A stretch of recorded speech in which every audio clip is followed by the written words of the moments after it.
চাঁপাইনবাবগঞ্জের তেলকুপি সীমান্তে আবারও বিএসএফের গুলিতে এক বাংলাদেশি আহত হয়েছেন। গত রাত 3:30টার দিকে শিবগঞ্জ উপজেলায় এ ঘটনা ঘটে।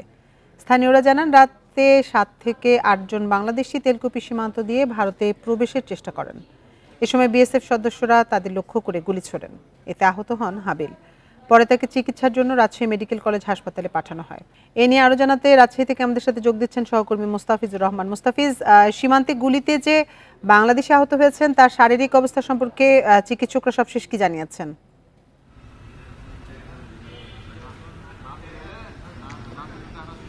দেখুন, সকাল 11টার দিকে হাবিলকে রাজশাহী মেডিকেল কলেজ হাসপাতালে নিয়ে আসা হয়। এরপরে তাকে 2 নম্বর ওয়ার্ডে ভর্তি করা হয় এবং এরপরেই কিন্তু ঘণ্টাখানিক পরে তার অস্ত্রোপচার করা হয় এবং এখন তিনি কিছুটা হলেও সুস্থ রয়েছেন এবং চিকিৎসক বলছেন তিনি অনেকটাই শঙ্কামুক্ত। এবং আমরা যতটুকু জেনেছি এবং পরিবারের পক্ষ থেকেও বলছেন যে তিনি আগের তুলনায় এখন ভালো আছেন এবং 2 নম্বর ওয়ার্ডে তিনি চিকিৎসাধীন রয়েছেন। এবং কৃষকের কথা যেটি বলা হচ্ছে হাবিল এবং হাবিলের পরিবার থেকে যেটি দাবি করা হচ্ছে, এবং এর আগে আমরা দেখেছিলাম যে বিজিবির পক্ষ থেকেও কিন্তু একটি প্রেস বিজ্ঞপ্তি দেওয়া হয়েছে। এখানে হাবিলের পরিবার যেটি দাবি করছে বা হাবিল বলছে যে তারা ভোরবেলায় সে জমিতে তার গমের যে জমি রয়েছে সেইখানে পানি দেওয়ার জন্য সে ভোরবেলায় গিয়েছিল, সে সীমান্ত ক্রস করেনি।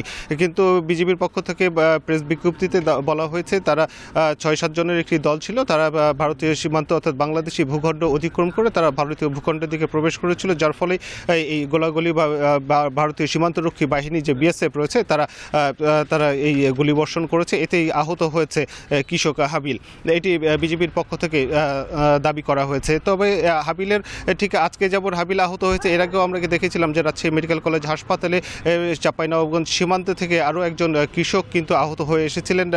ঠিক 11 জুন তিনি রাজশাহী মেডিকেল কলেজ হাসপাতালে চিকিৎসা নিতে আসেন এবং সেক্ষেত্রেও কিন্তু একই কথা বলা হয়েছিল এবং এই কৃষকও কিন্তু বলেছিল যে সে সীমান্ত লাগোয়া যে তার জমি রয়েছে সেখান থেকে একটি ট্রলারে করে মাটি তুলতে গিয়েছিল, সেই সময় ভারতীয় সীমান্তরক্ষী বাহিনী যে গুলিবর্ষণ করে এতে সে আহত হয়েছিল। যদিও পরবর্তীতে আমরা বিজেপি সহ একাধিক তথ্যতে জানতে পেরেছিলাম যে তারা ভারতীয় সীমান্ত অতিক্রম করে অর্থাৎ বাংলাদেশি সীমান্ত পার হয়ে ভারতীয় সীমান্তে কিছুটা অতিক্রম করেছিল, যার ফলে বিএসএফ গুলিবর্ষণ করেছিল এমনটি কিন্তু জানা গেছে। তো এই নিয়ে বলা যেতে পারে যে চলতি 1 মাসের মধ্যে 2 জন কৃষক কিন্তু রাজশাহী বিশেষ করে ভারতীয় চাঁপাইনবাবগঞ্জ সীমান্তে কিন্তু 2 জন কৃষক ভারতীয় সীমান্তরক্ষী বাহিনী বিএসএফের গুলিতে আহত হয়েছে।